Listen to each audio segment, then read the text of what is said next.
Ya pemirsa, bursa pemilihan kepala daerah serentak 2024 semakin menarik minat banyak kalangan, termasuk dari kalangan artis yang kemudian mulai dicalonkan nih oleh sejumlah partai politik. Tapi kemudian banyak yang mempertanyakan bagaimana dengan kapabilitas dari artis-artis tersebut yang dicalonkan untuk maju di Pilkada 2024. Berikut informasinya.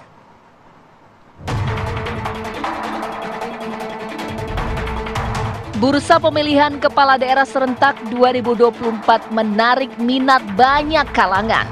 Tak cuma politisi dan pengusaha, kalangan artis pun mencoba peruntungan maju dalam pertarungan pemilihan kepala daerah.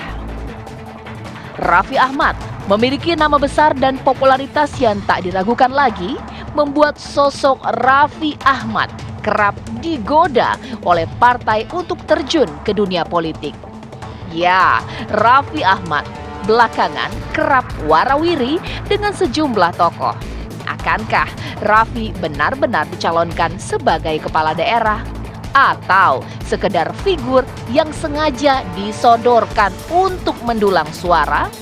Tak hanya Raffi, adik iparnya pun JJ Govinda atau Reci Ismail digadang-gadang masuk bursa Pilkada 2024. JJ bahkan telah ditetapkan DPP PAN menjadi salah satu kader yang direkomendasikan untuk maju di Pilkada Bandung Barat. Lolos terpilih sebagai anggota legislatif, musisi Ahmad Dhani diusung Partai Gerindra untuk maju di pemilihan wali kota Surabaya. Padahal menjejakkan kaki di gedung parlemen akan menjadi pengalaman pertama Dhani di dunia politik. Jika nanti Ahmad Dhani mengambil peluang menjadi wali kota Surabaya, mau tak mau ia harus melepaskan kursi anggota dewan di Senayan. Setelah menggelar rapat internal, DPC Partai Gerindra Tangerang Selatan resmi mengusung komika Marcel Widianto sebagai calon wakil wali kota Tangsel mendampingi kader seniornya Ahmad Riza Patria. Gerindra menilai Marcel bisa menjadi daya tarik dan pengumpul suara dari kalangan generasi muda. Lantas, apakah sosok terkenal namun minim pengalaman bisa mendongkrak suara di Pilkada serentak? Tim TV One mengabarkan.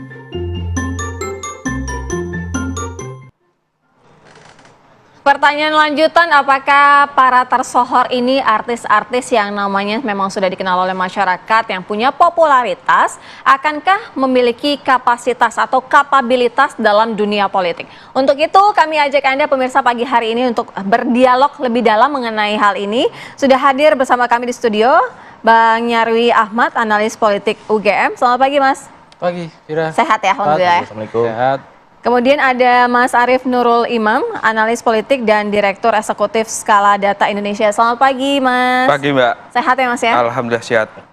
Kita berbicara yang juga sangat-sangat ramai ya, karena publik begini, mempertanyakan kira-kira mereka yang punya nama, mereka yang punya popularitas, apakah mereka memang punya kapasitas untuk di dunia politik saat ini berkecimpung begitu? Kalau dari Mas Nyarwi sendiri melihatnya? Ya, memang terjadi perubahan luar biasa ketika pemilu langsung ya. Pemilu itu diselenggarakan untuk memilih secara langsung ya di Indonesia. Dari khususnya Pilkada 2005 ya, kemudian Pileg ya 2009 dan seterusnya. Iya. Dan teman-teman di lembaga survei kan biasanya memotret ya. Dinamika elektoral dari top of mind dan seterusnya sampai siapa yang punya peluang ya. Nah, di sini saya lihat peran artis ya atau selebriti itu memang berkembang atau masuk ya. Tahun 2020 saya pernah publish di jurnal internasional, jurnal East Asia itu tentang celebrification of politics ya. Intinya sederhananya kira-kira gini, ada faktor dan kondisi di mana tidak semua negara demokrasi itu memberikan ruang yang luar biasa ke selebriti. Nah, Indonesia termasuk ya. Faktornya apa saja? Sistem pemilu misalnya yang tadi saya cerita, termasuk rekrutmen partai politik ya, ke kandidat-kandidat atau calon. Nah, artis termasuk salah satu karena butuh figur populer kan gitu. Kemudian juga media ya, media itu kan artis punya daya tarik kan di sana. Terus pemilih juga di Indonesia, di banyak negara seperti Filipina juga ya, Korea misalnya itu juga tipe yang apa masyarakat tuh suka, makanya fans club dari figur itu banyak biasanya ya. Betul. Nah, di sini yang saya lihat ini mempersubur ya, kemudian ruang elektoral itu memberikan tempat ya, sehingga pada akhirnya artis bisa muncul dan daya tariknya kuat. Nah, di satu sisi yang lain, partai politik yang idealnya itu bisa mengkader tokoh dan pemimpin dan seterusnya, itu banyak figurnya kurang populer.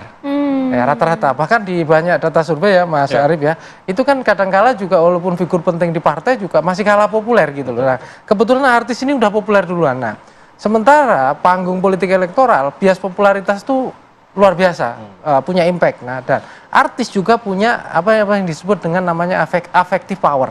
Affective power tuh kira-kira gini. Jadi kalau orang gitu ya suka, misalnya saya suka Mbak Sira sebagai public figure atau Mas Alfat misalnya, maka walaupun saya tidak pernah ketemu langsung gitu, saya merasa dekat, merasa akrab, merasa senang, merasa nyaman dan seterusnya. Dan di top of mind masyarakat itu akan melekat. Nah, di sini ini yang saya lihat daya tarik artis baik dalam panggung politik legislatif, panggung politik pilkada itu seringkali menjadi alternatif andalan dari partai-partai untuk bertarung. Mas Arief, kalau kita lihat ini kan fenomena artis masuk politik bukan hal baru sebenarnya. Tapi apakah kemudian ada pergeseran di sini? Kalau kita lihat dulu banyaknya artis senior nih yang kemudian terjun ke politik. Tapi sekarang sudah makin muda, bahkan yang profesinya juga tidak hanya musisi tapi juga komedian juga sudah mulai masuk. Ada fenomena apa sebenarnya? Apakah memang ini menunjukkan ada variatif lagi atau justru ada penurunan tingkat kualitas atau bagaimana? Ya, sebetulnya fenomena masuk di politik itu sebuah fenomena lama.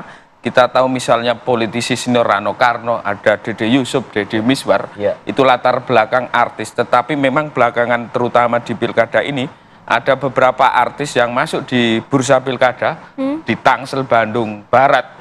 Itu artis yang berlatar belakang, politisi yang berlatar belakang artis. Apa yang menjadi pertanyaan sejauh mana kapasitas artis ketika terjun di politik? Satu jawaban yang penting bagi saya soal rekam jejak. Sejauh mana artis tersebut memiliki pengalaman leadership dan track record sehingga kita bisa mengukur sejauh mana artis tersebut ketika terpilih menjadi kepala daerah. Karena menjadi kepala daerah yang dibutuhkan adalah kemampuan leadership untuk menjawab persoalan-persoalan masyarakat, membuat program dan kebijakan sehingga apa yang dilakukan oleh kepala daerah itu dirasakan oleh masyarakat. Faktor lainnya saya kira fenomena masuknya artis dalam partai pilkada bisa dibaca juga sebagai kegagalan partai politik dalam melakukan kaderisasi politik. Seperti yang disinggung Mas Nyarwi tadi bahwa partai politik kadang memiliki kader tetapi tidak memiliki popularitas. Sehingga jalan pragmatisnya adalah merekrut tokoh artis yang memiliki popularitas. Tetapi masalahnya popularitas minus kapasitas tentu ini menjadi problem bagi demokrasi. Nggak bisa dipupuk dulu, misalnya ya populer dulu, tapi kemudian kalau kapasitas bisa dilatih gitu ya, diberikan pelan-pelan gitu, itu bisa nggak? Nah, itu sebetulnya yang saya sebutkan bahwa perlu kaderisasi yang tidak instan. Karena itu ketika artis masuk di politik tentu tidak langsung ujuk-ujuk jadi pemimpin atau maju sebagai kepala daerah, tetapi melewati proses kaderisasi, ideologisasi partai, melakukan kerja-kerja sosial dan kerja politik sehingga terukur apakah dia layak untuk diajukan atau tidak. Bukan ujuk-ujuk maju dan kita membeli seperti kucing dalam karung. Ya, kalau tadi Mas Nyarwi kan sempat bilang kalau masyarakat itu tuh sebenarnya lekat juga dengan sosok yang populer. Tapi kalau misal dari hasil survei-survei dari Mas Arief sendiri yang pantauan pandangan begitu ya, melihatnya benar tidak sosok yang populer itu sudah pasti akan menjadi pilihan masyarakat dibanding mungkin kader yang sebenarnya berbobot tetapi tidak populer? Ya, antara popularitas dan elektabilitas tentu beda. Tetapi popularitas itu jalan untuk mendapat elektabilitas. Di Jakarta misalnya pernah ada artis terkenal Dono maju di pileg tetapi juga gagal terpilih. Tetapi di banyak tempat juga banyak artis terpilih. Terakhir di DPD Jawa Barat artis juga Komeng. Soal popularitas apakah akan linear dengan elektabilitas ini belum tentu. Ada variabel dan faktor lain yang menentukan tingkat keterpilihan. Jadi artis masuk partai atau masuk di politik elektoral bukan jaminan untuk terpilih juga. Oke, kita ingin tahu juga sebenarnya selain faktor popularitas, apa sih yang kemudian jadi pemicu para parpol ini untuk memilih artis ini? Nanti minta pendapatnya Mas Nyarwi ya. Usai jeda, tetap di sini di Apa Kabar Indonesia Pagi. Mas Nyarwi, sistem politik di Indonesia kita kan memang membuat kalau orang mau maju harus lewat partai politik, sehingga kemudian partai politik mengajukan cara-cara instan seperti ini. Nah, apakah ada kewajiban bagi partai politik untuk memberitahukan kepada publik bahwa orang ini punya rekam jejak yang bagus meskipun dia artis, sehingga kami menyalonkan mereka? Tapi yang kita lihat sekarang kan tidak seperti itu begitu. Tiba-tiba dicalonkan saja, kita seperti disodorkan menunya seperti ini, kita mau tidak mau milih atau tidak gitu aja gitu. Ya, idealnya itu memang begitu ya, Alfat ya. Artinya kan partai politik itu institusi yang secara formal dan tua ya dalam proses demokrasi. Dia aktor yang paling penting, institusi yang paling penting. Dia bertanggung jawab kan terhadap pencalonan gitu ya, sampai kemudian keterpilihan seseorang gitu ya. Walaupun yang milih tetap pemilih. Nah, tanggung jawab moral partai dan pimpinan partai itu menurut saya sangat penting ya untuk memilih sosok pemimpin yang berkualitas ya, sehingga ketika memimpin itu punya kemampuan yang bagus. Nah, cuma kadangkala politik elektoral ini kan luar biasa kompetitif ya. Kemudian yang dilakukan adalah dengan cara berpikir shortcut, ya, memilih figur-figur yang populer. Nah, ini sudah lama sebenarnya dari 2004, 2005, 2009 sampai sekarang ya. Makanya masih ingat nggak dulu itu jumlah partai yang paling banyak mencalonkan artis itu kan awal-awal 2004 itu kan Partai Amanat Nasional. Ya. Maka muncul sinisme publik ya, katanya partai artis nasional, misalnya gitu ya. Nah itu contoh ya, kritik-kritik publik lah. Tapi ternyata juga banyak waktu itu 2004 saya masih ingat dalam catatan saya, total itu ada 7 ya, artis yang terpilih di parlemen ya. Kemudian juga berikutnya makin meningkat karena jumlahnya meningkat ya. Seingat saya ada 60-an ya 2009 itu. Kemudian 2000 berikutnya itu naik lagi ya ke makin angka banyak ya? Iya, makin banyak. Makin banyak. Dan yang terpilih di DPR itu juga menurut saya juga bertambah. Baik. Ya, terakhir itu juga. Nah, tapi intinya yang saya mau katakan ya Alfat Sirah, kemampuan memilih orang yang punya kapasitas dengan orang yang populer itu seringkali tidak ketemu langsung. Jadi harus ada trade off nih. Karena kalau kita bicara pemilu itu kan mau tidak mau populer. Nah, seringkali orang yang hebat itu tidak punya kemampuan komunikasi atau kalau jadi nggak ada paket lengkap. Iya, tidak gitu lengkap gitu. Tadi yang saya bilang kekuatan selebriti itu apa sih? Salah satunya di affective power. Ya. Jadi kalau zaman dulu ya itu ada istilah karisma atau daya tarik. Jadi orang itu sudah suka gitu loh. Ketika melihat pun udah menarik. Sama kayak komedian ya. Komedian itu kan ada yang mengatakan syaratnya gitu begitu dilihat sebelum ngomong ada udah lucu gitu lah. Nah kira-kira gitu. Nah sama di artis juga begitu. Dia harus punya affective power. Nah itu yang dimanfaatkan partai tampaknya secara instan untuk memenangkan itu. Terakhir Mas Arief, mungkin apa yang harus bisa dilakukan oleh masyarakat melihat fenomena seperti ini? Saya kira bagi masyarakat dalam fenomena artis masuk politik dan pilkada, tentu masyarakat harus melihat track record dan rekam jejak. Tidak semua artis memang tidak kompeten, tetapi banyak artis yang memang dipertanyakan rekam jejaknya. Sehingga apa yang bisa dilakukan pemilih tentu melacak, menguliti artis-artis yang maju dalam pilkada, sejauh mana apa yang telah diperjuangkan selama ini. Kalau kemudian sekedar popularitas, tentu ini menjadi catatan bagi pemilih dan karena itu bisa tidak masuk dalam list pilihan di TPS. Baik, terima kasih Mas Arief, Bang Nyarwi, terima kasih sudah berbagi bersama kami. Kita lanjutkan di lain kesempatan ya, karena masih menarik juga untuk dibahas mengenai pilkada ini.